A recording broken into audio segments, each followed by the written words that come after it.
Hey there, listeners. Welcome back to Podcast Demastered. I'm Wade. I'm here with Chelsea as always. And we have our next episode of the Krakoan Age of X-Men for you. We are on Destiny of X Part 3. Yes. Destiny of X has been a long time because there's a lot that happens.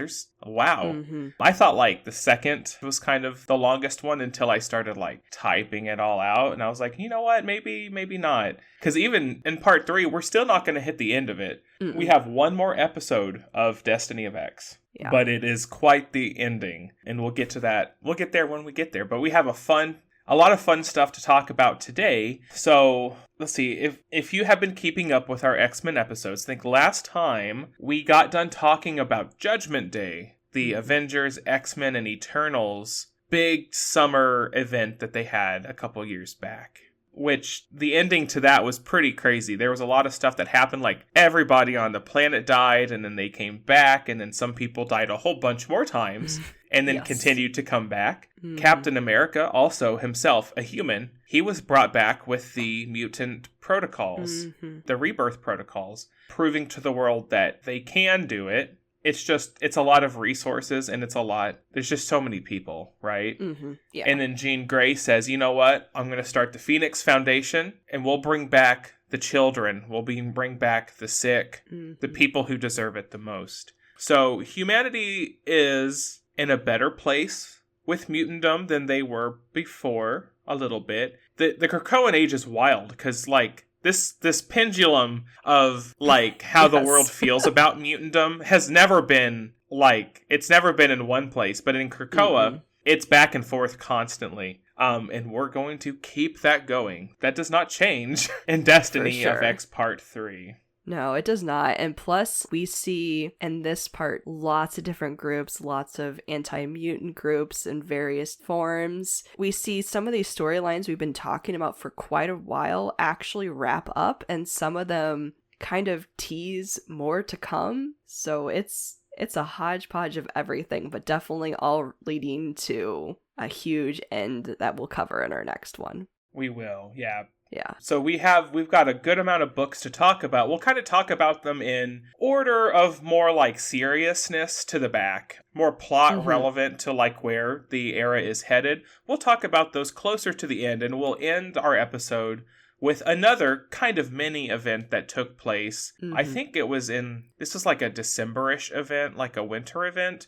But it was a tie-in with Spider-Man and the X-Men, which we love to see. We love to see this one a little less, maybe. But we do. Yeah. It was exciting when it was announced. So we'll start with the Marauders, which has been a book that has been going since the beginning of Krakoa. It's spanned so many different stories. We had the cool Pirate Kate situation going. We had them traveling the world trying to, bring back imprisoned mutants, where their countries wouldn't let them come to Krakoa. We had a lot of personal growth within the cast. We had some changes within the cast. And now we're in space, and now we're going back to the past to create the future, and we're doing all sorts of crazy things. So buckle up, kids. Here we go. Yep. Oh, boy. Yep, that's where we left off, because... Oh, Marauders. It is weird. This is also one where I believe when we last talked about Marauders that Kate was dealing with that Mysterium puzzle box and trying to figure out what's inside. So now we dive into what's inside that box, because they're there's a way to bring back mutants from the past. So there was debate about what's in the box. Is it one mutant or more than one mutant? And they're surprise, we're able to recover 3 mutants, but it was disguised as one mutant because one of the mutants' abilities is able to combine all the mutants into one mutant as a superpower. So we have this eclectic group where these mutants, by the way, are over 2 million years old. Yeah, they old. Yeah. And so when they're brought to Krakoa and they're kind of hey, what's going on? What year is it basically? And you're oh, it's going to blow your mind. Because the 3 of them were sent on the task to send for help basically in the future to help with the past. And it's really timey-wimey, and it's just very what? Yeah. Squint your eyes and...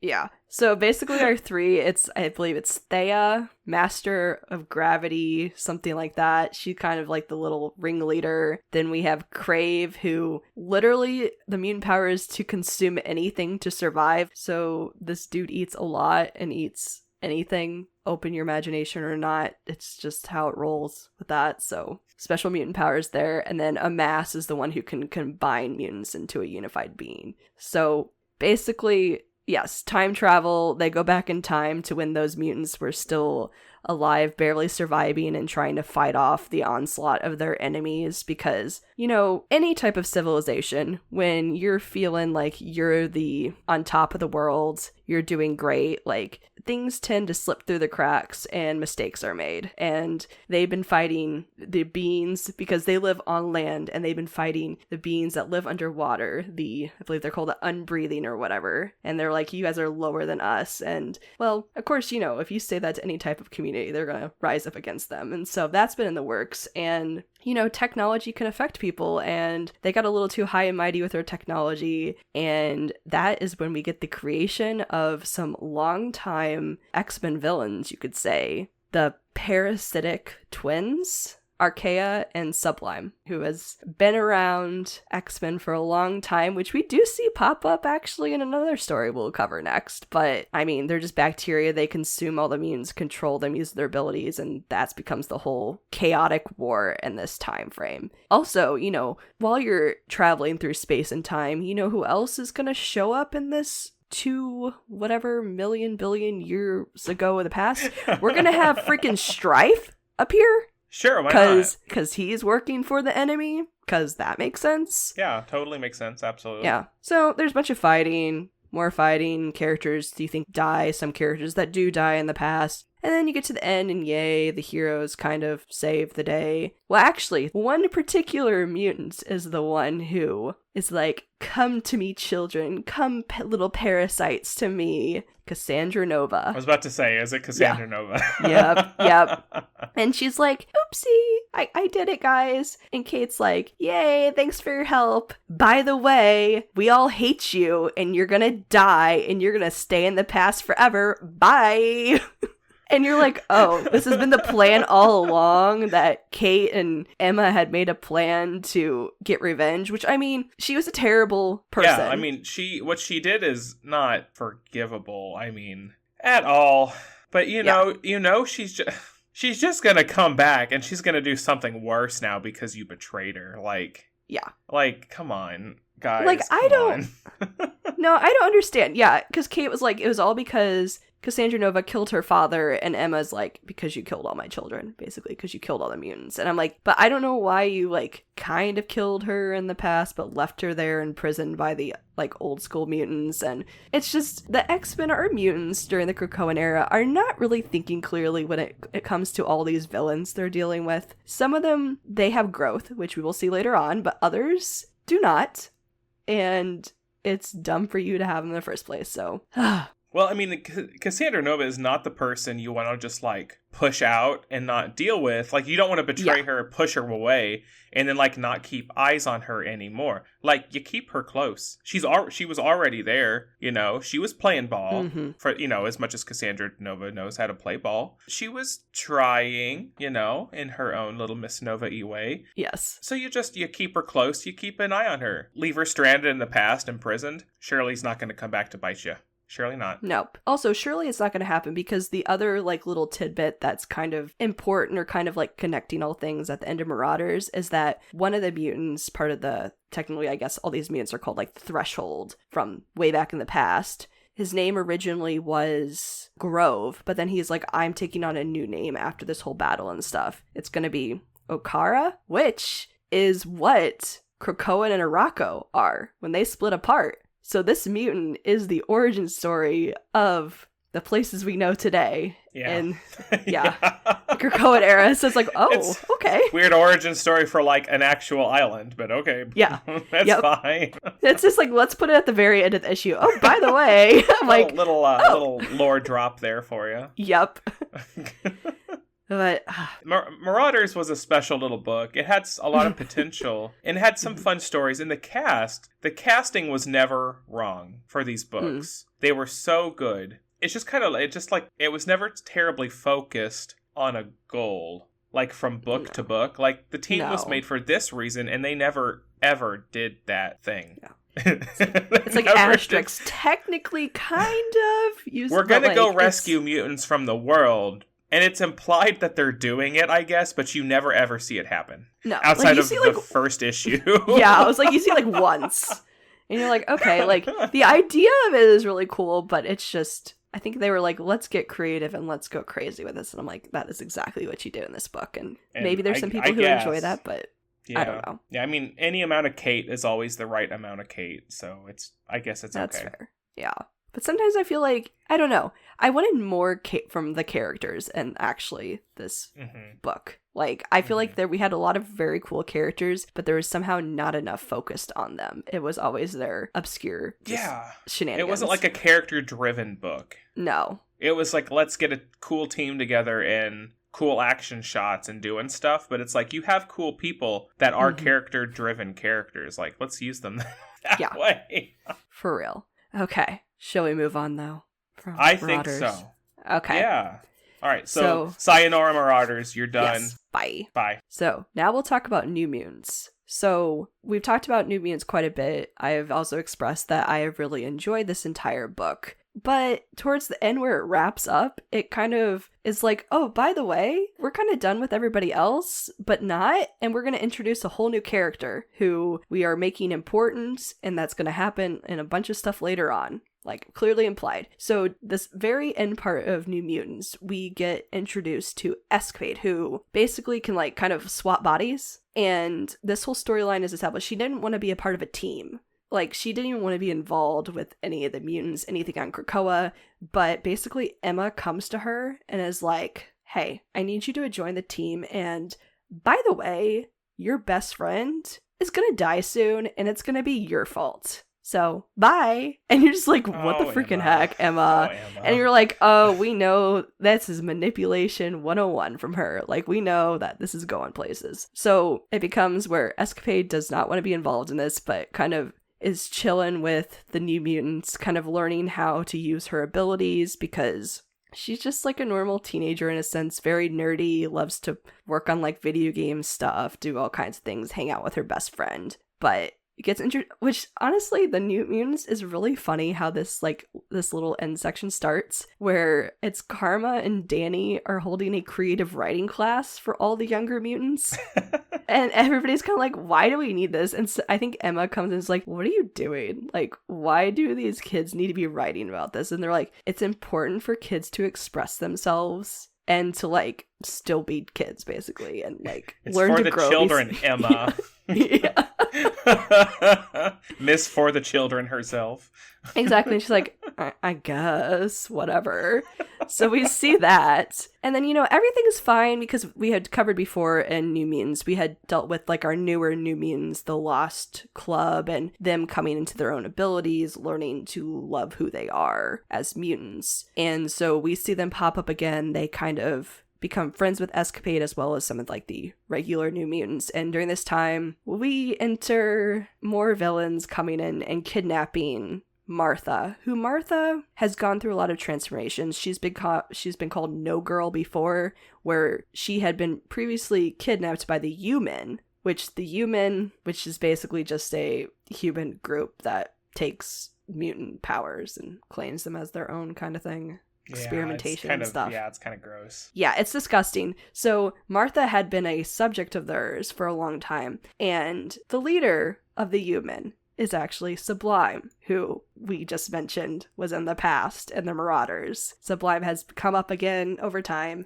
and is just a terrible being. So Martha ended up having her brain removed from her body and basically was like a floating glass orb with a brain for the longest time until right before this whole thing started off in the story, they gave her a body back, which that's the whole thing where all the Lost Club kids were kind of like, this is messed up. Like, we're allowing some of these mutants to suffer when they're not their true selves. and we're just ignoring it. And it's like, yeah, it's true, because we can really talk about how society is, and we continue to see that more about who gets priority in society in the Krakoan age and who does not, because they're not important. But you're like... There is definitely a thing called mutant privilege on Krakoa. Absolutely. Yes. Mm-hmm. But she gets her body, and then when she is all happy with that, now she gets kidnapped by Sublime and the human again. So it becomes this whole fight for her. We also get more with this character Escapade, who the thing that Emma told her about her friend dying came true. But there's always a little asterisk of things aren't exactly as they seem. So she didn't end up murdering her friend by like switching bodies. She ended up figuring out how to use her abilities and saved him, as well as saving the rest of the X-Men from Sublime and the Human. And it kind of ends with this little tease where Emma and Destiny are talking about like kind of like our plan is in place or whatever. Escapade will become an important member later on. Dun dun dun. Dun dun dun.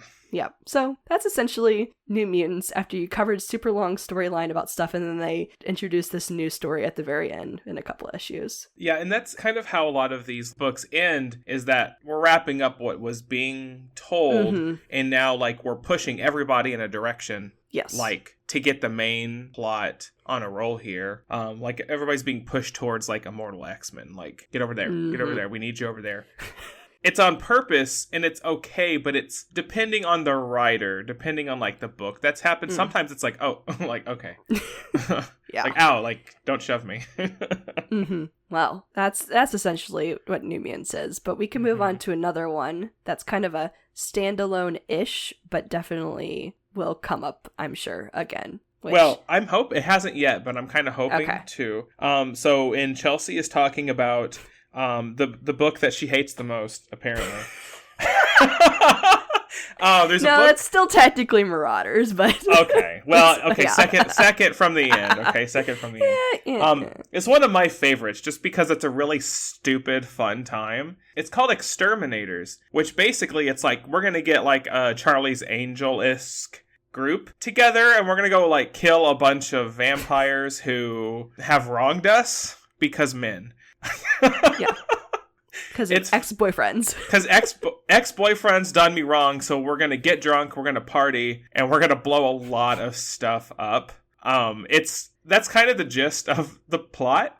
Dazzler gets wronged by a boyfriend, so she's like, I'm dumping him. We're done with that. Like, we're not doing that. But then he comes back, and he's like, surprise, I'm actually a vampire. I'm going to kidnap you. Yeah. And I'm not just any vampire. Yeah. Yeah, I'm actually like the grandson of Dracula. Yes, Dracula. Yeah. He's totally like this hipster like nepo baby, right?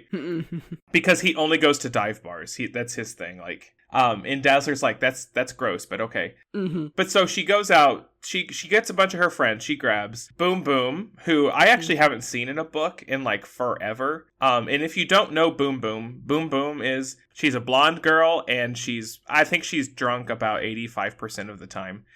She's also like ex-military, so she's been through some she's crap, crazy. so like she is. Yeah. She likes to play it off like she's just some like ditzy girl. But I think that's just a trauma response to like the terrible things she's had to do. But like, if you know Charmed, she's basically like Piper from Charmed, where she could just kind of like blow stuff up with her hands. But like, she actually makes explosions.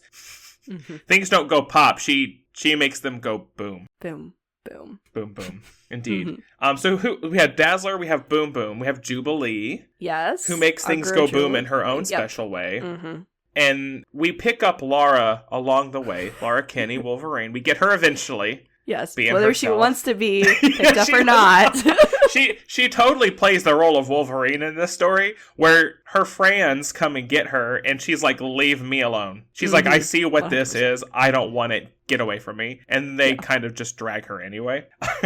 But then she has a blast. She has a fun time. Yeah. I feel like I'm missing somebody. No, those are the main. Is it just the four of them? I thought there was 5. Yeah. Okay. Well, so they go on this. They all kind of get drugged and kidnapped by evil ex-vampire lord boyfriend. They wake up and they're kind of like, they wake up in this situation where they're playing the Hunger Games for a bunch of vampires, like in an arena where they have to like kill each other, kill a bunch of stuff. It's like an arena situation. And then the vampires are just watching for sport. Well, they escape from that, and then they're in space. Mm-hmm. Like the boyfriend is working with somebody. Like, who was he even working for? This story's all over the place. The Collector, that's right. Yes. They wake up in space in the Collector's ship, and they rescue a whole bunch of like other mutants, right? And fairies from Otherworld. Oh, and fairies from Otherworld, yeah. They rescue a whole bunch of people by basically destroying the Collector's ship. They get back to Krakoa. It's happy endings. It's fine. The plot is not very thick. It's very, very simple. But the whole time, you just have these 4 drunk girls who are just like going on an adventure and cussing each other out and being absolutely ridiculous. It reminded me of like Bridesmaids, but like in X book form, you know? Mm-hmm. Yeah. I got a lot of stupid laughs out of it. I really enjoyed it. But they did hint at the end that maybe the X-Terminators will stick around to do some more vampire hunting. Well, we just had a gigantic full Marvel vampire event and they were not involved. So maybe not.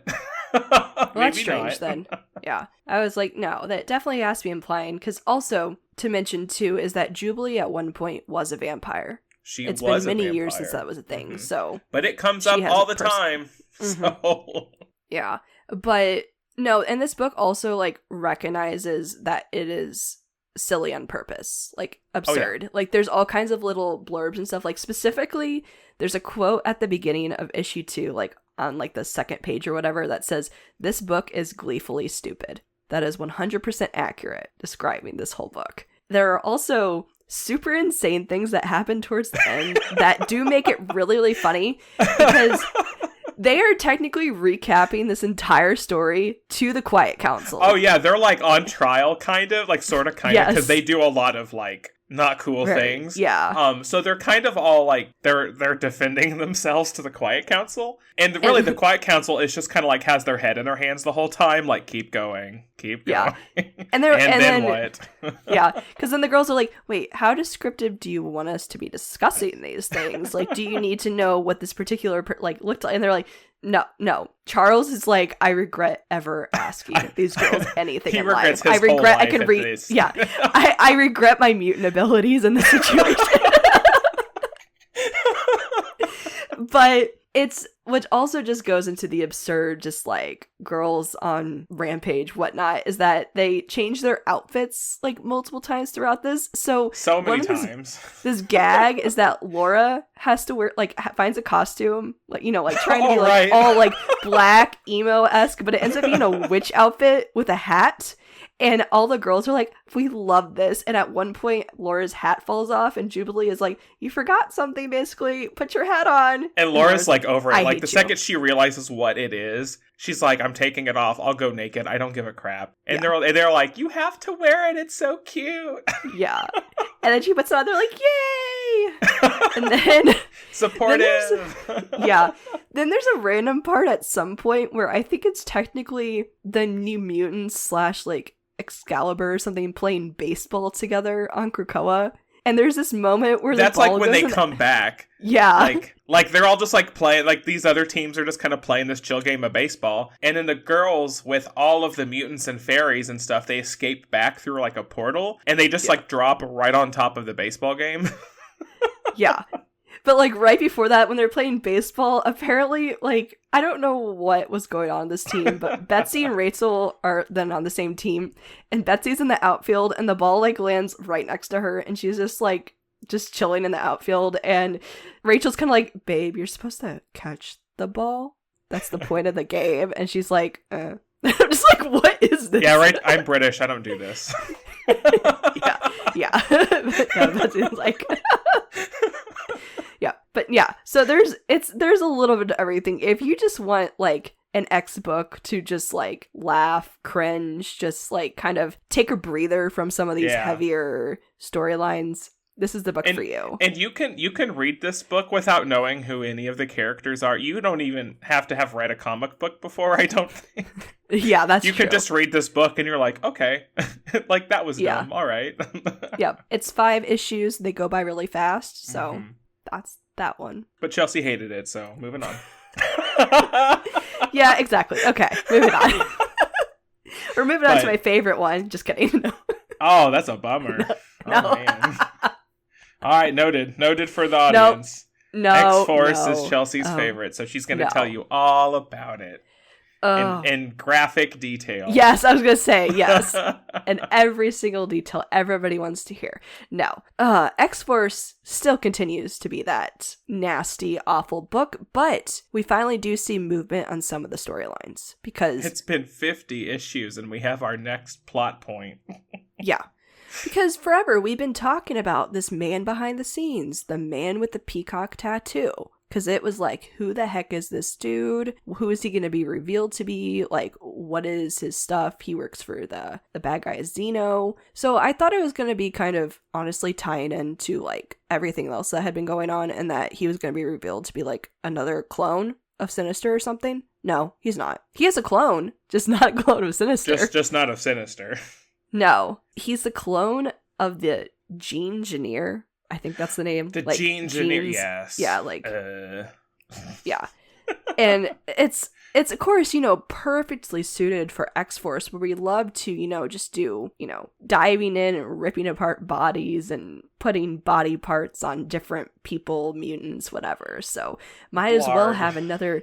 villain in the background who loves to experiment and make his own children / clones of himself, and then clones fight back, and that's who this dude is one of the clones, the man with the peacock tattoo, just wanted to get revenge and prove that he could be better than his creator / father, and that's why he has this whole collection where he, had parts of Domino. He's taken parts from every single X-Force member. And it also comes around to another part of the storyline that we picked up forever ago with, originally, I think it was in Way of X, where there was, Kurt had established the whole, or he didn't establish, but he had found out about the whole orphanage situation because everybody was just dumping their mutant children off, and that one of those kids was one of them that had been kidnapped forever ago. Well, you find out he's been manipulated by the man with the peacock tattoo and has also been experimented on to have aged up quite a bit. So he's a good couple years old. He's also a powerful telepath. So he's been like helping Zeno like with their things. So essentially the kid fights back and realizes like, you're just going to chop me up like you do all the mutants. I'm not viewed as your actual child. Like, that's not cool. And then X-Force comes in and helps save that. So that's going on. There's also, I guess technically another story that's been going on. So we've been seeing a lot of stuff because X-Force is still run by Beast. Everything goes through Beast, but we've seen a lot of kind of like, Beast has done some really sketchy things and a lot of things behind the other team members' back, and we've seen that affect specifically all the members, where Sage, who is kind of has been essentially Beast's like right hand, but she can't deal with all this crap, and she's still like in the dark until she finds out stuff, and she is an alcoholic, and that has been continuously taking a toll on her. But so she like drinks so much where she just blacks out and doesn't remember like stuff, and she's supposed to be in charge of like managing who comes to and from the gates, like she's where got all like of her a team members are. 24/7 job. Like, yeah. Oof. Yeah, and then it comes to a point where she had sent Domino on a mission at one point, and she just completely blacks out, and Domino's kind of like, hey, like, I need your help, and like dies before all the information gets to them. Sage's like, crap, I feel so bad about that. Like, I need your help, Domino, to like check myself. Like, I can't be drinking all the time. So then one of the big things that comes out of all this is that the X-Force like goes on this whole side mission because they're like, there's something weird going on. Beast has this whole other like planet essentially, or other world discovered, where he's been doing his own quote justice for mutants, where he's been kidnapping who he thinks are threats to mutant kind, who's done anything for any reason, and he's been doing his own insane experiments. I think his place is called the Prison Moon. Like, let's talk about that, where he's taken mutants from Morocco, mutants from Krakoa who've messed up, humans from different like hate groups, and it's just having the time of his life experimenting on them until X-Force gets involved. Full dark Beast, that's what he's doing. Yes, for real. Until his X-Force team get there and they're like, what the freaking heck is this place? Like, yeah, all these people can go, and Beast is like, hey guys, and they're like, we hate you, Beast, we don't trust you. Like, what is going on? He's like, it's fine. I'm in charge here. Don't worry about it. Yeah. Which is this kind of a part where you see the team itself turn on Beast in a lot of ways, because all the team, you think it's kind of strange because X-Force is basically like the killing squad, the Black Ops team. And so you think... If we can't trust each other, who can we trust? If we have to be like the worst of us in a way, we have to like at least rely on each other. But actually, your leader has been using you the whole time to do even worse things than you all were being asked to do. And sometimes being forced to do without you even knowing you were doing it. Yes, which we will definitely get into that more. There's definitely more secrets to be revealed with what's Beast has been going on. But essentially, and like, remember who's on this team. Like, we have Omega Red on this team, and Omega Red realizes, like, this is not cool. Like, we are seeing growth from Omega Red. Yeah, like, and... if Omega Red thinks it's sketchy, there's a problem. Yes. There's an issue there. Yes. Yeah. But essentially, we kind of see this turn on the team being like, hey, Sage, what do you want us to do? What are your thoughts on what Beast is saying? We don't listen to Beast. We listen to you. And Sage is like, darn right you do. Like, Beast, you've gone too far. So, yeah. So at least in the X-Force so far, we see, tying up some loose ends from these stories. But we are going to continue to see that. Oh, boy. Things will start coming to a head here shortly. Yes. But I think we can move on. Is it we're doing X-Men? Going X-Men. So the main X-Men book, we have our X-Men who are residing in New York City.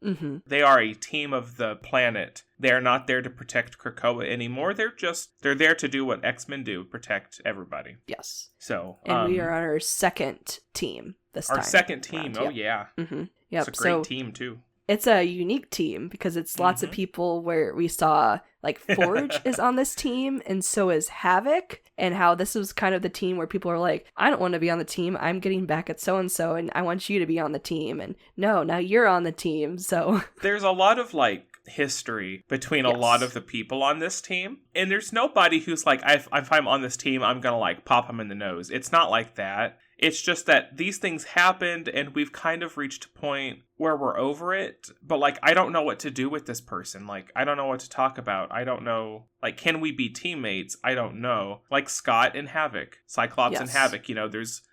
If their last name is Summers, there's going to be some personal problems there. And if you're brothers, super problems. So, But you do have Bobby and Angelica and Firestar. Yes. Which is amazing.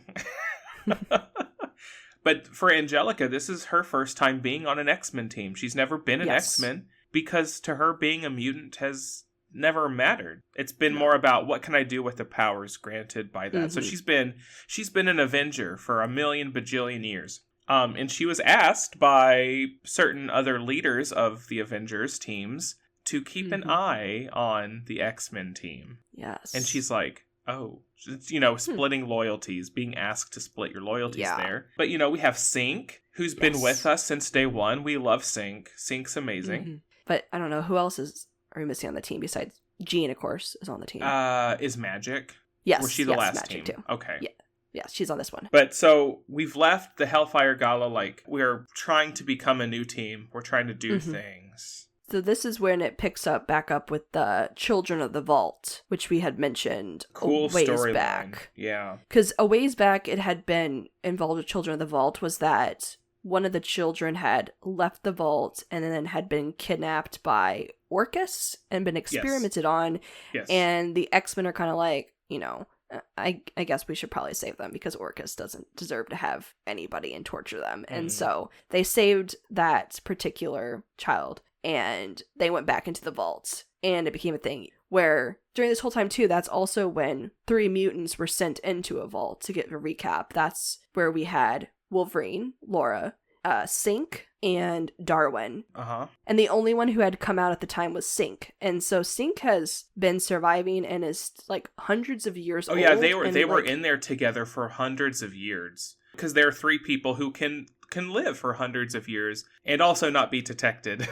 Yes. You know, they can sneak around for hundreds of years and not really be noticed until they were. Yeah. And so we're at the point where, because Sync was the only one to come out, everybody somehow just assumed that, oh, Darwin and Laura are probably dead, or at least Laura is, so we're gonna, bring her back. So we have Laura, who is why she doesn't have all the memories from the Laura in the vault that Sync was in love with, and they had that important bond. And so we Very see sad. That's why, in our last episode, I believe that's why we talk more about, like, they confront each other and have more of a conversation about moving forward and just being like, I acknowledge your past, but I am not the same woman that you met in the vault. Like, I get it, but I'm just not that girl. Like, yeah. Feel what you want about me. That's okay. Love me or hate me. It's okay. Mm-hmm. But I can't have feelings for you because I'm not the person. Yeah. And so in this storyline, because Forge is on the X-Men, Cyclops has kind of been like, Forge, dude, I know you've been doing some things behind the scenes for the Quiet Council. Like, you need to let us in on this. Like, I need to know what stuff they've been messing with you. And Forge is like, yeah, I guess I can tell you about it, kind of thing. Yeah, like, he's like, I don't really mind. Like, I get it. It's fine. You can ask me. Yeah. It's good. So you find out about Project Black Box and how this is actually related to the whole Children of the Vault, where he's been doing experiments seeing, like, if the Children of the Vault come out, will we be okay? And the results are no. The Children of the Vault will literally take over Earth, kill all mutants as well as humans, and rule it as their own, and we do not stand a chance. Absolutely. Like, how do you keep up, though, with a society who is, as a collective whole, is constantly evolving? Like, every second on Earth is like a year inside, How on earth are you expected to keep up with that? Mm-hmm. The mutants, they understand this. This is not lost on them. They know the immense amount of danger just from the children that they're under. Yeah, and so Forge is like, had been talking to the Quiet Council and everything, and it was like, we can't afford them to get out or ever get out. So Forge basically built a kind of like force field around the vault, and is like, if they somehow come out, we're gonna basically manipulate them and just give them a version of their success and hope they believe it and that they will stay in their containment, because a few of them had come out, but they were encased in like little holding cells, essentially, with like their like a connecting to like a hive mind thing of, this is your reality. It's so funny because they talk about, well, this is kind of what we did with Forge. This is kind of the situation, and we're not sure if it works yet, and we're not going to know until it happens. And then, like, of course, because comic books, it's like, red alert. The vault has opened. And they're all like Kermit arm freaking out, like, panic, get in the ship, we have to go. They get there and they find out that the team that had left the vault, they're sleeping. They sleeping in their little tubes, and they're being fed a false reality where they left the vault, they decimated everything, and they're ruling Earth happily. Yep. And they don't know the difference. And the vault doesn't know the difference. No. And they're like, oh good, crisis averted, we can go back home. I'm just like, oh, we're barely holding this together, because one of them does end up escaping during this time of their little like cocoon stuff, and it's a struggle for our X-Men team to get him back. Oh, they barely overpower him to put him back in. Like, all of them almost die. Like, it's a bad time. It's a terrible time. Well, and Forge, like, mentions a couple times this, and I'm like, oh no, this is not good. He's like, I'm using, like, Krakoan technology and stuff. I've, like, used parts of Krakoa for this whole, like, containment unit, essentially. And he's like, well, if Krakoa falls at any point, all this will lose its grip on the vault. So let's hope Krakoa doesn't fall. And I'm like, that's not. There's no warning there at all. Yeah, it's not like it's said multiple times that way. I'm like, okay, cool. So then Forge is like, okay, well, I need the rest of the X-Men team to just like stay outside / inside the whole orb thing if they want to, but I need to go in the vault with my cool Krakoan technology suit thing to rescue our mutant that's in there. I'm gonna go rescue Darwin because we believe Darwin survived because, of course Laura didn't for some reason. That's why we brought her back. So, Forge goes marching in, which is something else. His suit is not just any, like, technological suit just from, like, bits and pieces of Krakoa. It's also bits and pieces of mutants and their abilities.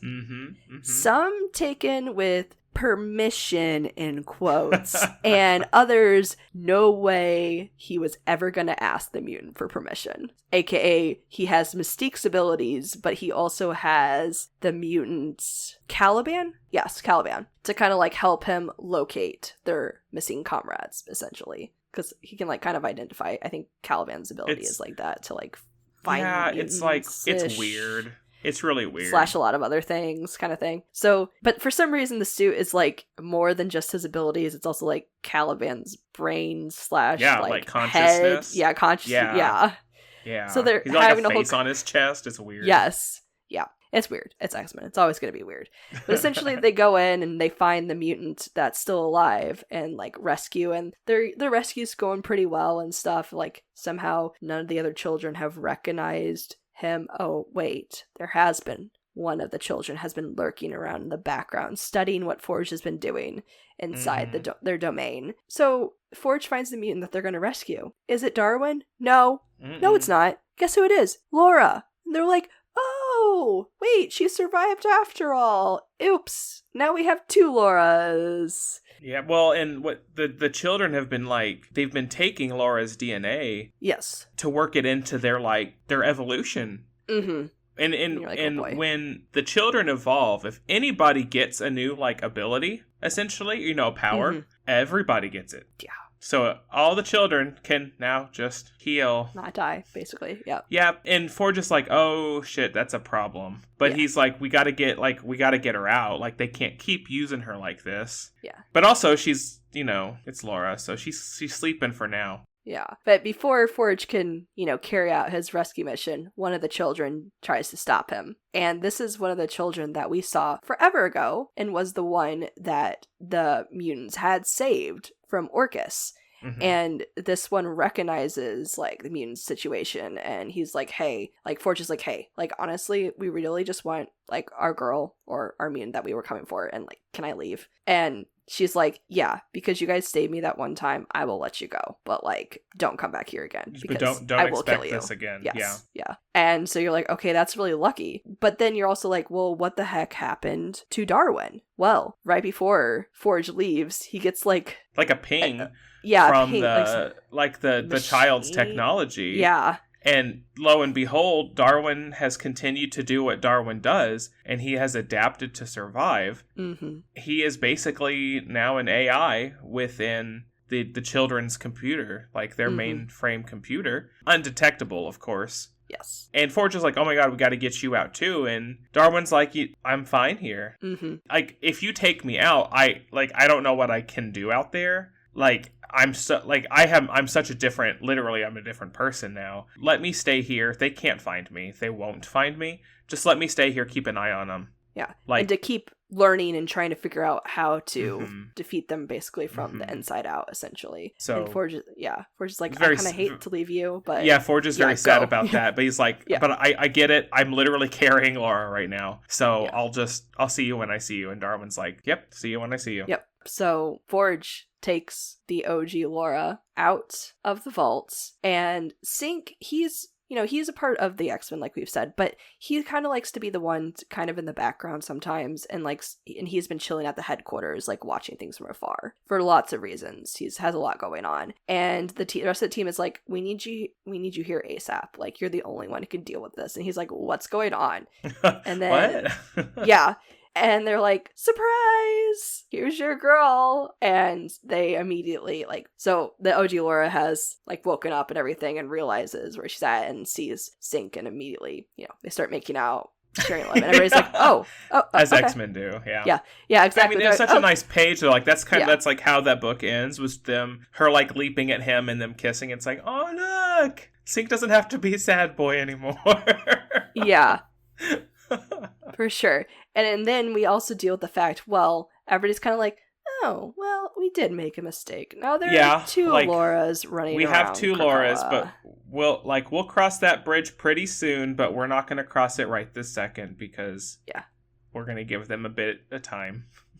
Yeah, which we do see towards the end of this part where the 2 Lauras do meet each other and talk and kind of you do you go your way, I go mine, We can respectfully, like, yeah, be our own we can people, coexist. but we're not buddies. Yeah. We are not friends. We don't really know each other. Like, you want to continue. Because, like, not OG Laura. She's doing her own thing. She's on a team. She's continuing to live the life that she would have lived. Mm-hmm. And new Laura, or OG Laura, I guess, who is now Talon, she's like, I get that. She's like, but I'm old and I'm tired. You do not have to, like, make space for me in your life. Mm-hmm. You do what you're doing, girl. I'll be over here. Don't need me. Yep. Yeah. And they're like, okay, peace out, dog. Yeah, for now. And then let's just throw in another cliffhanger, because why not? Because we see Corsair, who is the Summers father. He's like Star-Lord, but he's not as cool at all. He's part of this, what is it?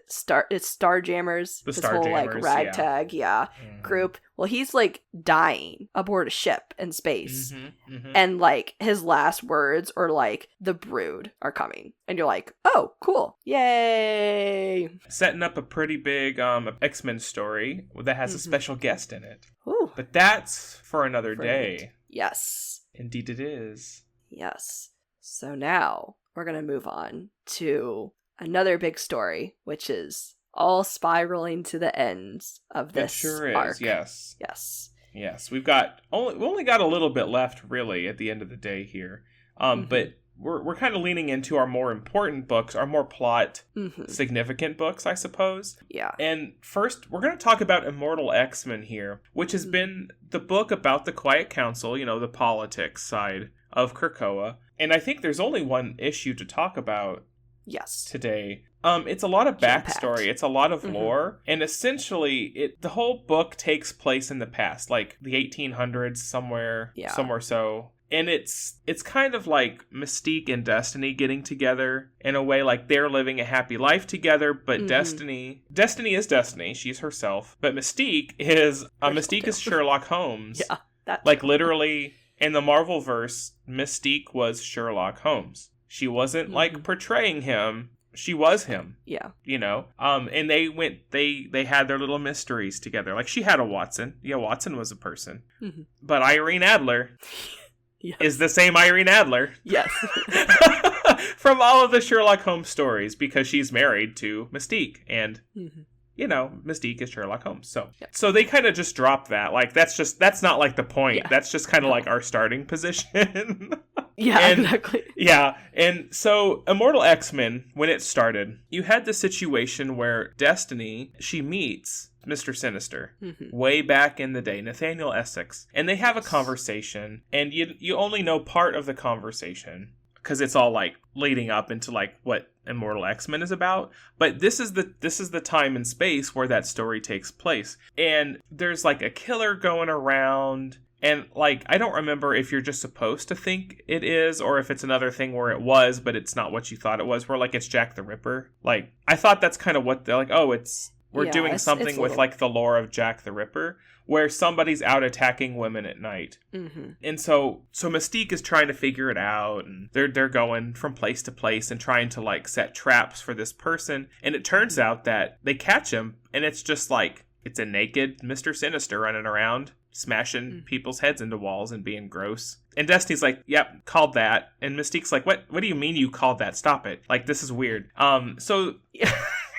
Destiny's like being a little snippy all the time, being like, I'm glad you figured that out on your own. And Mystique's like, you could have made it easier on me. Like, I love you, but I also hate you. Like, I will throw you in the river. Stop it. Yeah.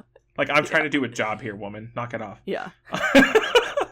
So, and it kind of like leads them back to Nathaniel Essex's house. Yes. Where he had died. Like, he had like recently passed away, or they found him dead. I can't really remember. So, because originally they come to his house because he's like, I was attacked, but I survived. And they're like, okay, cool story, bro. We'll see about that. And then they come back to him and they're like, wait, he's the monster at the same time. And so you get that briefly about like, right, because they see him and they're like, dude, you're like totally Nathaniel Essex. So they go to him and he's like, what? No. Yeah, it's a total Jekyll and Hyde situation. Yeah, until they see like the active like transformation thing, and he's like, yeah, you caught me. Like, I made a deal with this ancient mutant and, got experimented on, and I'm cursed with this, saying Apocalypse did it to him, and he's like, I hate living like this. And then that's when Mystique's like, yeah, nope, you're not cool. We're going to lock you in the basement, basically. Yeah, we're not doing that. Yeah, no. And they're both like, yeah, no, dude, you're going to go die in the cell, and we hope that you don't survive this. And so then they come back to the house later to be like, hey, just checking in with you. And he died. And they're like, oh, okay. I guess that ends that. They found him just dead on the ground. Yep. And so they're exploring, or I think it's Destiny's exploring the rest of the Essex house. Yes. And comes across a room. Oh boy. And that is setting everything up. There are a bunch of glass tube things that are all broken open, and there's little symbols on top of each one. Because in these symbols are things like a diamond, a heart, a spade, a club, things we've seen before on the variations of Sinister. Because Essex's whole thing was, survival of the fittest, but I want to live forever vibes. And you're like, oh, he's been working on this and about a way to live forever. Well, now we see the starting point, why we've seen all these interesting Sinisters with different things on their foreheads. We've been working with Mr. Sinister himself since the beginning of the Krakoan age, and of course he's the diamond. Yes. But at the beginning-ish of X-Men, we, when Cyclops was fighting Dr. Stasis, and they beat each other to a pulp, and underneath the mask of Dr. Stasis, it's a Mr. Sinister with a club on his head instead. So we have our second Mr. Sinister. Yes. And in X-Men Red, if we want to move to that one, we were introduced to another one. Yeah. Might as well, absolutely. Yes. So these are some pretty cool issues of X-Men Red. This is kind of the story that's being told so far is kind of coming to a head. There's a lot of space politics and Game of Thronesy betrayal stuff because Abigail Brandt is a flippin' mess of a human being. 100%. I love her, but girl, stop. No. You've already won. They're already dead. Stop. Yeah. And then it comes back on her, right? Yeah. I was going to say, yeah, it totally comes back on her because right before where we left off with X-Men Red was when Abigail Brand did die, and she was in the resurrection stuff happening, and Cable and WizKid were kind of looking at her stuff because they're like, there's something up with her. And that's when they discovered, oh crap, she's been on her own manipulation scheme. She's been working with Orcus and stuff. We can't have this. So she's not only working with Orcus, she is one of the leaders of Orcus. Yeah. She runs her own whole thing. So true. Yeah, and she just has her hands in everything. And so Cable and WizKid take their information to the rest of their sword team, and they're like, here's what up. Brandon's sketchy. Let's not deal with her. And they're like, yeah, we're going rogue. We're doing our own investigation into all this. And so you have all this happening, then you have more space politics happening with this, because basically there's Orbis Stellaris. It's a golden orb thing. Orbis Stellaris, Yeah, which literally looks like a golden a giant orb. hexagonal orb thing. He's this geneticist creation thing, way out in the depths of space. So our players, they're heading out, they're trying to stop him, they're trying to get his data, they're trying to do something. Because he had been manipulating, controlling another alien force out there, the progenitors or something. Yes, absolutely. And they had been breeding the techno-organic virus, the part that they had taken from Cable, and Cable's like, I want you back, virus. We're coming for you. And everybody's like, you're a little weird with that, but okay, you do you and that techno-organic virus. So that whole becomes a whole thing, and they're all fighting. But while that's happening, Brand is all being like, I have my own agenda still coming into play. All my final pieces are here. It's almost perfect because we've been dealing with the Summers family, As one does. Yes. Scott and Havoc are brothers. They also have another brother who's Vulcan, Gabriel Summers. And, he had appeared a while ago, which he has been a major villain in the past. He ruled the Shi'ar Empire at one point.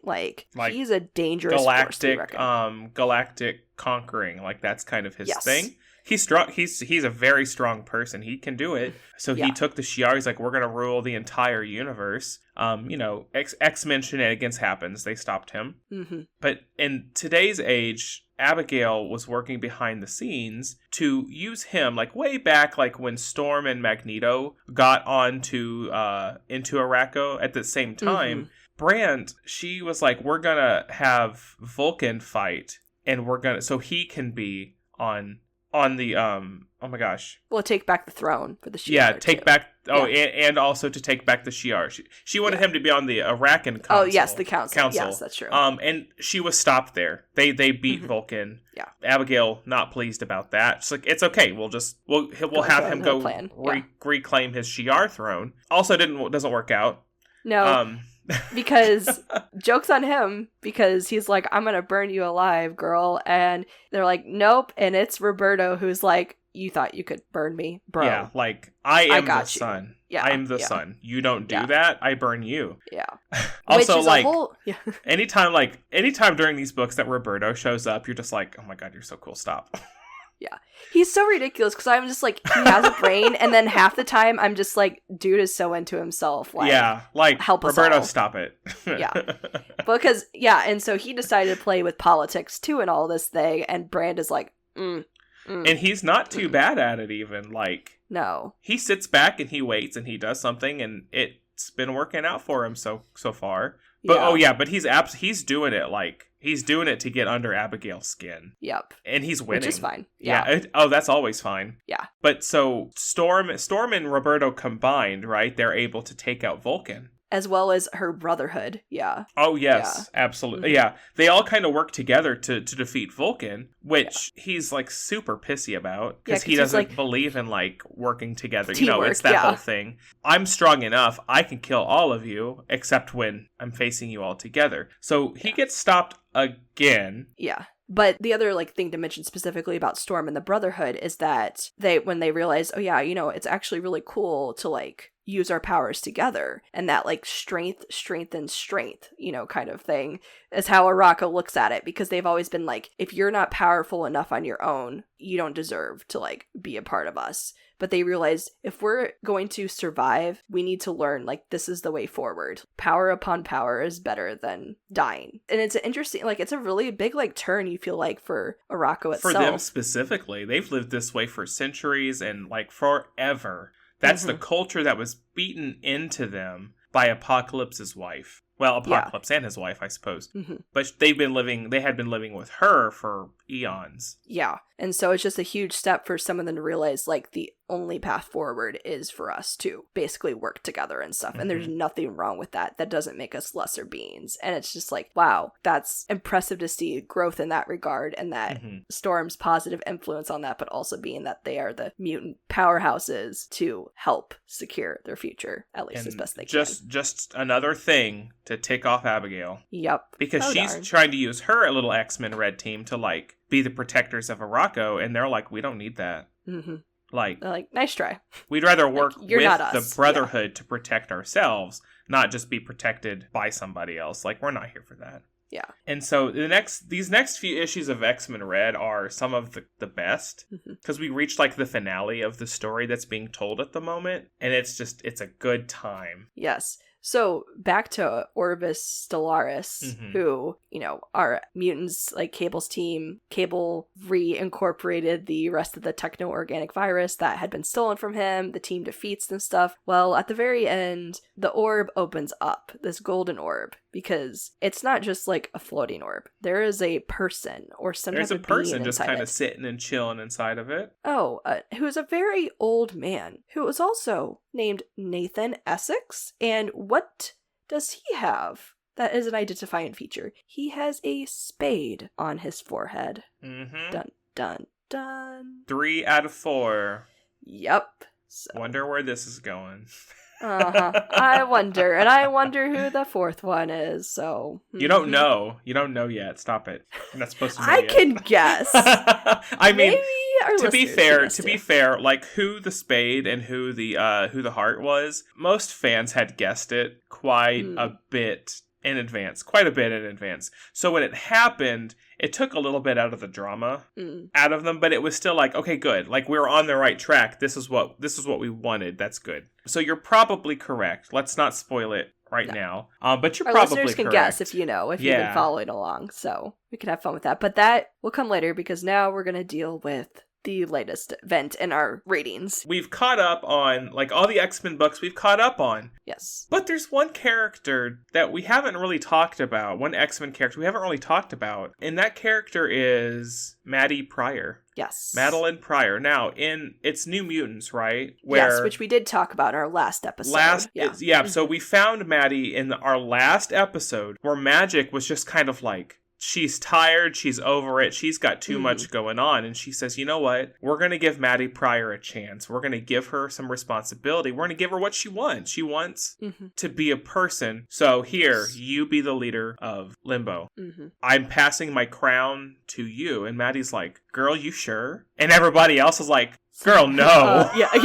Like, you are dumb. Do not do this. And warning, Magic's warning. just like, she's like, no, like, we've all been there. Like, we need to show Maddie that we can trust her and that we're willing to give her a chance. And Maddie's just like, okay, well, let's give it a shot. So things are going pretty good, you know? She's kind of organized Limbo. Like, the demons are like, oh, whoa, you're different. You're not Magic, but okay, we'll get behind you. We got you, girl. Yeah. And Maddie's like, you know what? Like, this is good. Like, it's Limbo and it's a weird place to be, but you know what? I thrive here. My magic fits in perfectly. I don't have to deal with my past at all. Like, we're good to go. Well, except then there's this thing called the Amazing Spider-Man, and at the end of the Amazing Spider-Man run, the last run, Ben Reilly, if you know Ben Reilly, he's the clone of Peter Parker. He's been through the ringer the last decade or so. They've done some cool things with him, and they've done some what the hell is going on things with him. The most recent story started out as a really cool thing, and oh my god, I don't know what happened. I've read it like 3 times and I couldn't tell you. Basically, there's this little event called Spider-Man Beyond. And what happens is that Ben gets hired by the Beyond Corporation to be their, like, corporate superhero. Like, we'll fund you, we'll give you all the stuff. We'll take care of you. You just be a superhero for us. Make us look good. And Ben's like, you know what? That sounds like something I can do. He goes to meet up with Peter one night, like they're out fighting crime. And Peter's like, wow, this is kind of cool. I'm really proud of you. Look at you taking charge of your life and being your own person. Like, we love that. And then they go fight a team, this, like, poisonous, radiation-filled team. And Ben's like, oh, this is like, they're about to take this huge hit, but it's going to end the fight. And Peter and Ben are like, they're bracing, they're like, we're good to go. And Ben's like, yeah, like, my suit, it's going to block out all the radiation.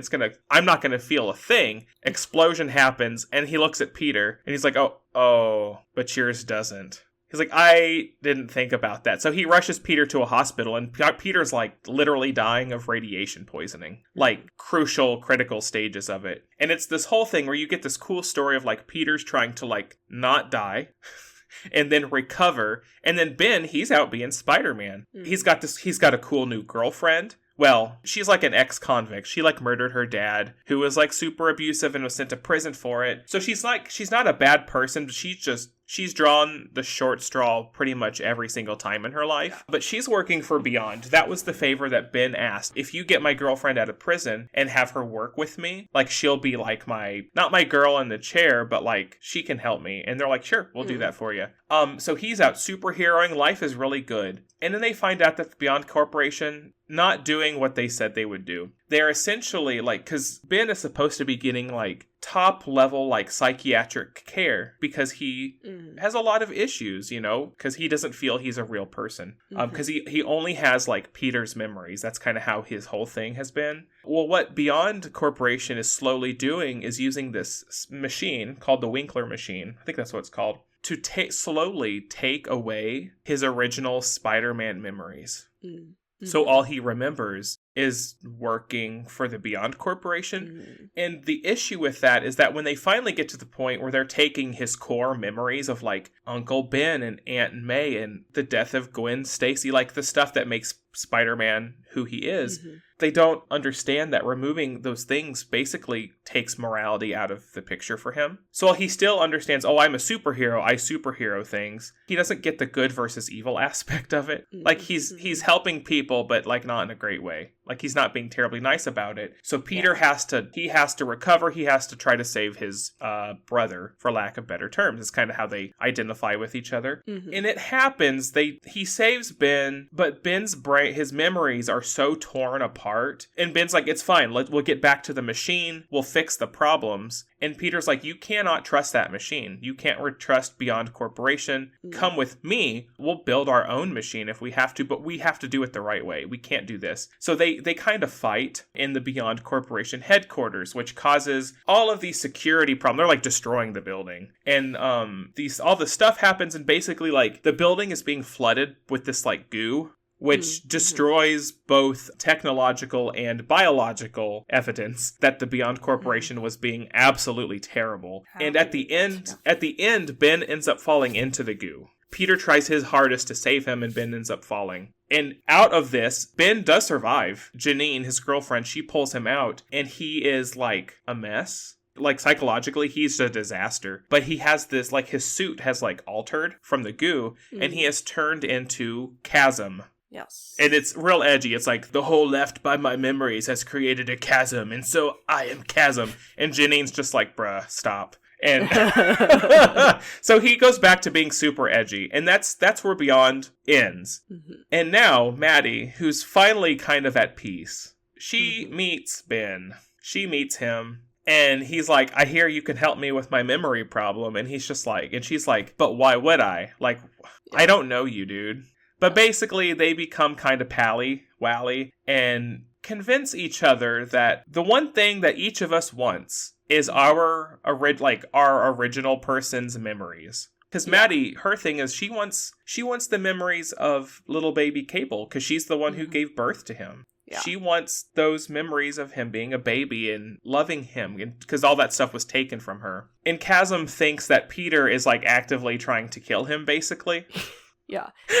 He's just, out to be like, Ben must not exist. Yeah, like he thinks that Peter's literally turning into the boogeyman. Yeah. And this whole thing is basically like, we're going to unleash the power of limbo upon New York City. We're going to attack Jean and Spider-Man. We're going to take what is rightfully ours. And then after that, I don't know, like we'll have our memories. I don't know, man.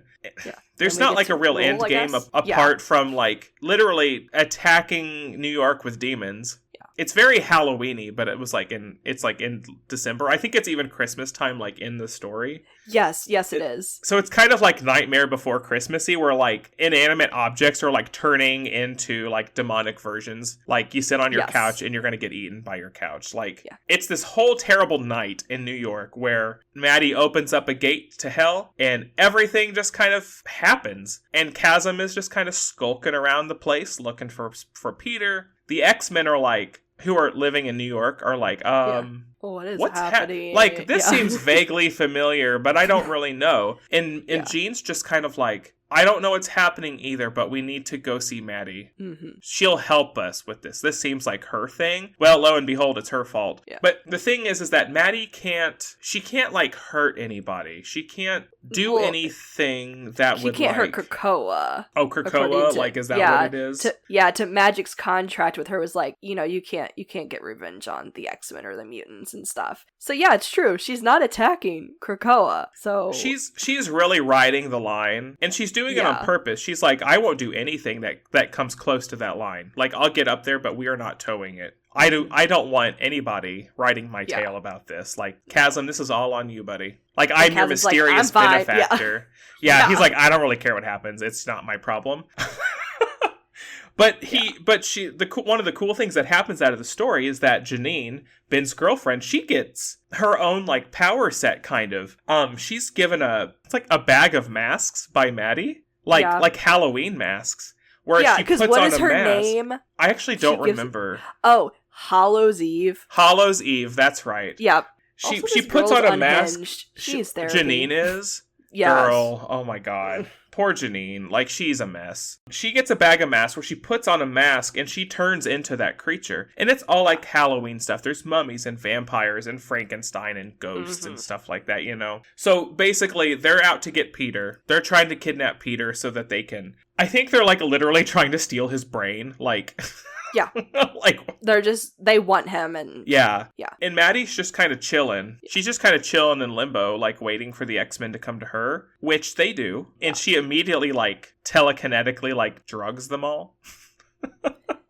Yes. Although this is probably my favorite book of this entire thing, where you've got like the main Dark Web book, and then you have like Dark Web Spider-Man, and you have Dark Web X-Men. Yeah. Mm. There's also Dark Web Venom, but like I don't feel like talking about what's going on in Venom because it's very confusing. And basically, you have like old school Venom running around, essentially, trying to eat people's brains. Like, that's kind of what's happening. It doesn't really matter. You can ignore him. It's fine. He like falls into limbo, and Maddie's like, I didn't ask you to be here, but I guess she's like, why are you here? And that's involving his actual story. Like, that goes into the Venom book. Yeah. It's whatever. It's fun, but it is not, there's not time to talk about that right now. Yeah. Well, there's also a tie-in to Gold Goblin, who is Norman Osborn. Oh, right. Norman Osborn, who has been absolved of his spiritual sins, like his actual sins, have been removed from his body, so he's a good person now.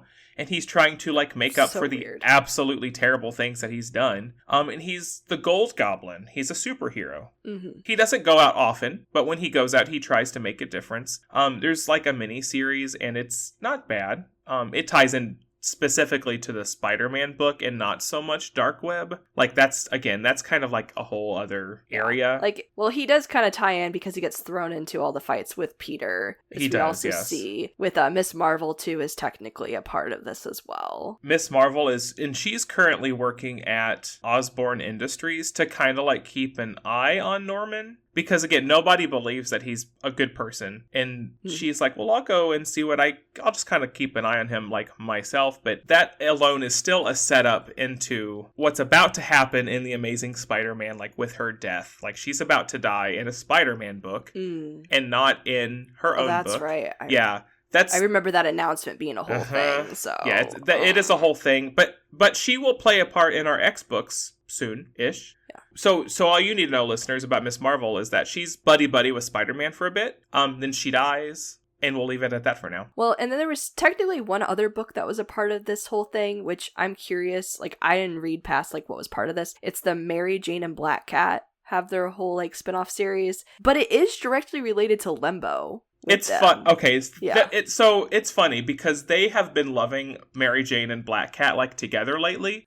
They've had 2 or 3 like mini series together. It did start with Dark Web because right now Mary Jane is with Paul. Yes. I'm not talking about Paul. That's fine. We're talking about, but they're with Paul, okay? And Mary Jane and Black Cat are like supportive besties. That's kind of where they're at right now. Mm-hmm. And, well, Black Cat gets kidnapped into Limbo, and she kind of like drags Mary Jane with her, who's currently like being attacked by demons like in New York, and she has these like wrist gauntlet thingies that use like this mathematical magic. Please don't ask, it's Paul related. But basically machine. she gets these like this little mini slot machine, and based on like what comes up, she gets a power. She gets this new power. And she's trying to protect herself with that, and they get kidnapped into Limbo. And the old ruler of Limbo, like the man who traumatized magic, he's like, well, if Maddie's up there, I want my throne back. So you two, because now Mary Jane is stuck in Limbo too, you all are going to go steal my soul sword back. I don't care how you do it, you're gonna do it or I'll kill you. And then I'll go up there and I'll kill everybody you love. And the two of them are like, okay. Like, there was no saying no to that. Like, they're like, okay. So they go off and they have a fun adventure. It's actually a pretty fun book, but it's really not connected to anything else. It's more like buddy cop book with demons and weird MJ powers. Super like weird. That book didn't even end until like 3 months after this event ended. There's only 5 issues. So like, we're kind of like being like constantly reminded of the story after the story. Oh my gosh. But it's a fun read. And then like the next tie-ins, like the next Mary Jane and Black Cat books, they're also pretty fun. And they have nothing to do with Dark Web, which is even better. So yeah, so everybody has this little tie-in or has been transported to Limbo at some point. But anyway, the important part is with Madeline Pryor. So the X-Men go after Maddie, and she's like, y'all just sit down. I'm doing stuff. But then, and it's kind of funny because Scott, like, she doesn't really care about. She has him chained. They're all, like, chained in, like, a dungeon kind of situation. And Scott's chained to a wall with, like, like a carousel of puppies around his head. His eyes. And if he's like, if you open your eyes, you will murder these puppies. So you just sit right there. And he's like, okay, that sounds fair. So he's out of commission. And then Havoc. Oh my god, this is the best part. Havoc, because Havoc and Maddie are like a thing. Like they're like an old couple, but because she was dead, and he was like, oh my god, my girlfriend's dead. And there's all of this drama because Summers brothers. He doesn't have to stay in a dungeon. He gets to hang out with Maddie, but she has him wearing like the skimpiest thing. Yeah. And he's like to match her like old school skimpy outfit to match her old school. She's just like having fun with him, and he's like, "Can you give me clothes, please?" And she's like, "No, you're fine." And he's like, "Yeah, okay."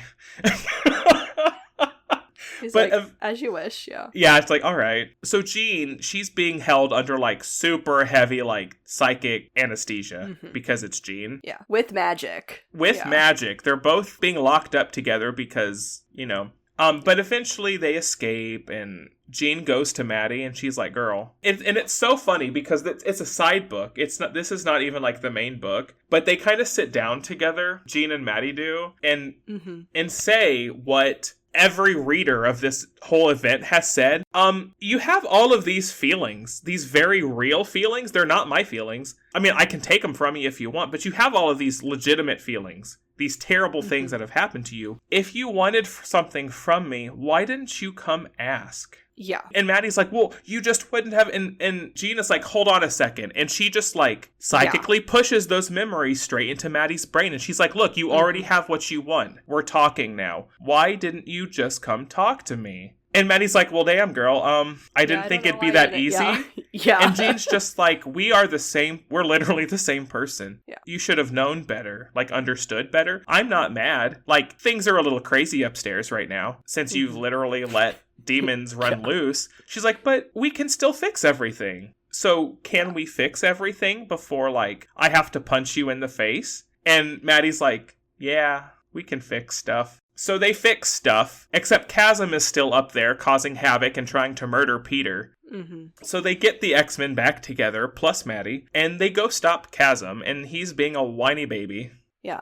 Well, because he also stole the scepter thing. Oh, right. Oh, my gosh. So he actually... Okay, that was kind of funny, though. I'm not going to lie. I was like, why was it that easy? That was dumb. I'm like, this is stupid. So Maddie's like, hey, Ben... So I was stupid. I should have asked. You should have asked without trying to murder people. Like, snap of our fingers. You want Peter's memories? I'll just move them over. And he's like, don't touch me. I don't want your help because you're a traitor. He's like, I have a better plan. He yoinks Maddie's the limbo staff right out of her hands, and then picks her up and chucks her off the balcony. Yes.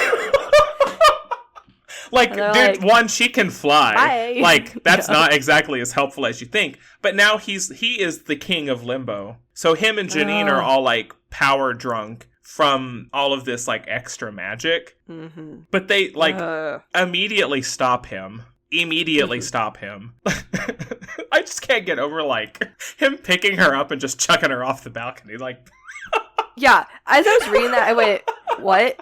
Is that really what happened?" I'm like, yeah. He's just like, bye.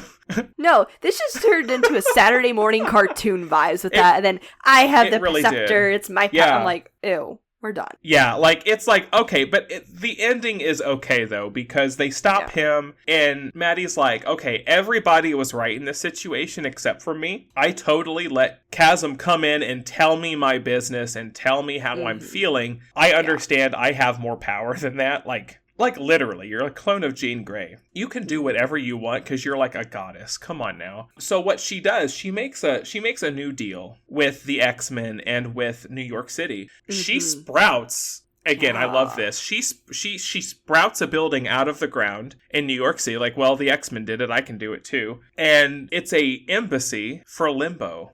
So that Limbo and Earth can kind of like be closer together in a way. But also so that she is held accountable if her demons are out running rampant. Which, yes, that does happen a little bit here soon. And not her books, not X-Men books. But she's like, I'm in charge. I got a job to do. I can do that. Thank you. Sorry, everybody. I'm so sorry. She's like, I'll sweeten the deal. I'll hold Chasm prisoner for you. You don't have to do it. I'll do it. And she kind of just throws him into his own little reality. It's a pleasant place to be. He's not like really a prisoner if he doesn't want to be, but he's sulking. Yeah. He just sits in there kind of like and he's just mad. Potential therapy eventually if he will accept it type vibes. It's a place that'll help him if he wants to be helped, but he sits there and acts like a child, which again, I can't blame him for anything because he's lost his morality system. All of those core memories of a childhood that never happened were ripped from his head. He doesn't have those like skills and that personal reflection to go, you know what, we can do things in a rational way. He has all this power and he thinks he has to get what he wants with the power he has. So that's kind of how Dark Web finishes. Everybody's happy with Maddie now. Everything's fine. Chasm's in jail. And Janine, poor Janine, she's still Hallows Eve. But she's like, I hate Maddie. I hate Peter. Everybody sucks. Nobody understands us. And I'll break Ben out and we'll be happy together someday. Yeah. Now, Hallows Eve, she continues on to have a couple a mini series and then like a one-off. Okay. And those are also pretty good. It's actually, like, one of them revolves around she's trying to rob a bank to get money, to get the resources to, like, break Ben out kind of situation. And she puts on a werewolf mask during one of the fights with, like, security, and she bites the security guard. Because when she transforms, she's not fully herself. She's kind of like 50 herself and 50 that beast. And when she's back to herself, like she takes the mask off and she's run away, and she goes, oh my God, I bit that man. That poor old man who's a day from retirement kind of situation. Like, did I just ruin his life? Did I make him a werewolf? And the story goes deeper than that, but it's a pretty good story. But then in her next story, she does break Chasm out.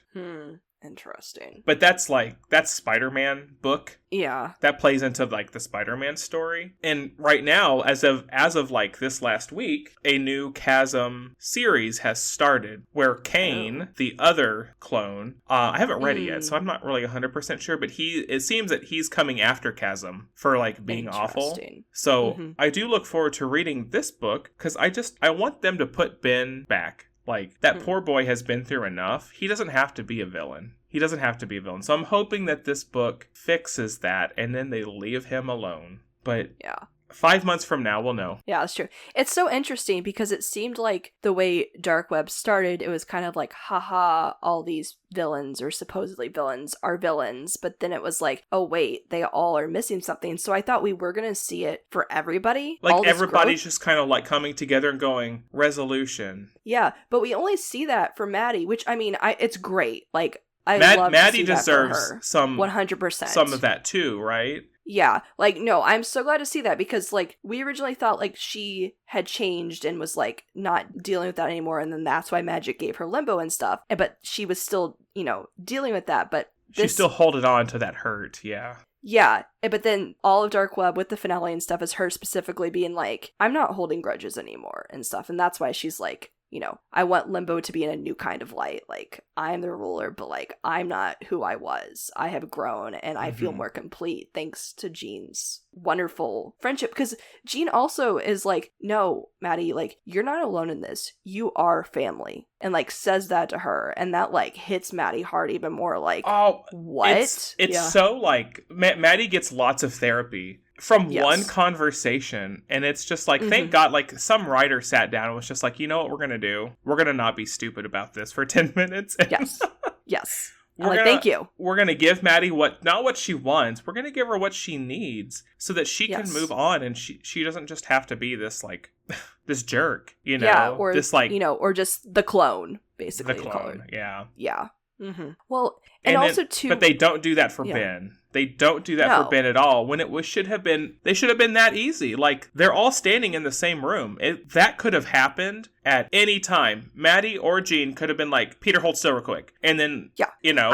It blows my mind. Like, I understand, like, Maddie was totally focused on herself, but it's so weird to introduce, like, all these Spider-Man people and then not give them a complete resolution. Because you also see that we didn't dive into Venom, but Venom had his whole little story going on, and that doesn't end there either. And you're like, what the heck? Like, we have all these powerful, telepaths and stuff. They could have literally fixed everything, but they didn't. I'm like, okay, whatever. This whole event's insane, but I'm glad to see, stuff with Maddie. We also see one more thing, too, because how Scott and Havoc had both been, kidnapped underneath their, like, own torture or whatever, is that Havoc and Scott talk it out because Havoc was the one that Forge had, like, basically forced him to be on the X-Men team, and Havoc's like, I don't really fit in and stuff, and Scott's like, yeah, I don't know, like, what's happening, like, we need to fix us, and Havoc's kind of like, I think we're okay, like, I'm at a cool talking point with you, but I don't need to be an X-Man to be an X-Men, like, type thing. Like, I think my place is out there, because he has been through so much, like, and mentally, he has gone through a lot of stuff, too, so seeing him, like, come to the realization of where he fits, because,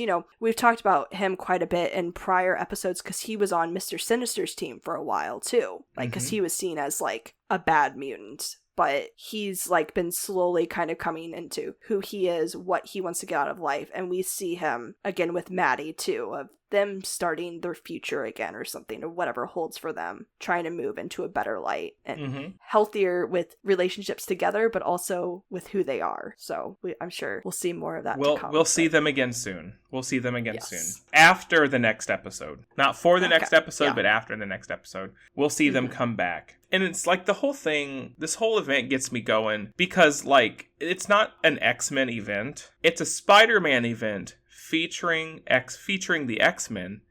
But, like, if you look at it, like, who won in the end? Who got what they needed? Who moved forward? All of the X-Men people did. They got crucial character building out of it that you need to go back into the X books. Yeah. Peter? Absolutely not. No. Peter just kind of gets, like, thrown around the whole book, really. And then Ben, who is, like, the feature of it all, absolutely not. Like, no. And then Janine just gets stepped on constantly. Now, Venom gets a big plus because, like, there's the Venom book and all of this, oh my lord, all of this stuff is happening in the Venom book. And it's like the X-Men, like, where you need to read that dark web section for him because it 10,000% plays into, like, moving on. Like, that is his main story. Like, they don't just adjust for that to happen. You really feel like, oh, that's crucial. But, like, it was a Spider-Man event that didn't need any of them to be there. No. But we have a much more extreme and amazing event coming up in our next episode. Yes. Finally, we're reaching it. The end of Destiny of X and the sins of Sinister. We're there. We've gotten there. But that won't be our next episode. No, we have another episode in between, but the other one will be coming soon. We hope that you all like our next episode. Should we spoil it? Yeah, I think we can spoil it. So, our next episode, Chelsea and I, we're going to be diving into the new Harry Potter Quidditch game. Yes. We're going to be testing it out and seeing, like, because we're cautiously optimistic, I think. Yeah. It's like we're excited, but they haven't shown us a lot. Enough. Yeah. So, like, we want it to be good. We want to have fun because it's like a game. Get out there and play with your friends. Go have some silly fun. It's very Rocket League-y, right? We want to have fun with it, but it's Quidditch, and Quidditch is a little wacky sometimes. So, so it comes out the day this episode airs. The day this episode airs, it comes out. In 2 weeks, we'll have our review. We'll have our reflections on it. If we're still playing the game, we'll let you know. And then 2 weeks after that, we'll come back. We'll finish up X-Men Destiny of X. The Sins of Sinister will be entering the final stretch of the Krakoan era. It might be our last X-Men episode for a little bit as we finish off the year and as we get into the next year. We have some more stuff planned for you all. So our final X-Men episodes will come at a point into next year probably. We're going to give Chelsea a little bit of a reading break. She's been barreling through so many comic books. It's crazy. It's crazy how many crazy. there are for real. Yeah. But listeners, if you're still here, if you're still hanging on with us, we thank you for that. X-Men is one of our favorite things to talk about. And if you like to listen to us talk about X-Men, then you've definitely come to the right place. Yes. So if you're not following us just about anywhere at this point, go follow us. What are you doing? You can catch our episodes on YouTube and anywhere else that have podcasts, really. Mm-hmm. Send us a message, tag us, let us know what you want to hear, how we're doing. If you're like me and you want to hear more about X-Terminators, let me know. I'll join you. Chelsea can stay in X-Force land. That's fine. I'll have the fun stuff. She'll have the trauma stuff, I guess. I don't know. Gosh. I'll talk about the other books. I'll talk about New Mutants too. Yeah, you know. That is true. Or Chelsea Betsy. loves talking about. You know, that's. Oh well, next time you'll have lots of Betsy to talk about. So I'm looking forward to it. Yeah. All right, listeners, we will catch you next time. See ya. See ya.